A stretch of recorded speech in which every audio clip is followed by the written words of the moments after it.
height for Diogo Moreira in Moto2.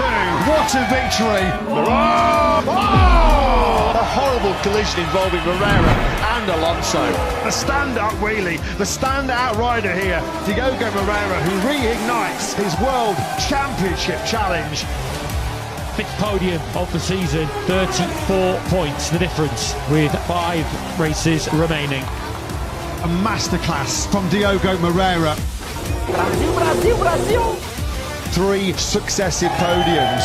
Down through Troll we go, and Diogo Moreira is back in the lead. Moreira, magic once again here in Portugal. Moto2 World Champion, a moment in history, becomes the first Brazilian ever to win a Grand Prix World title.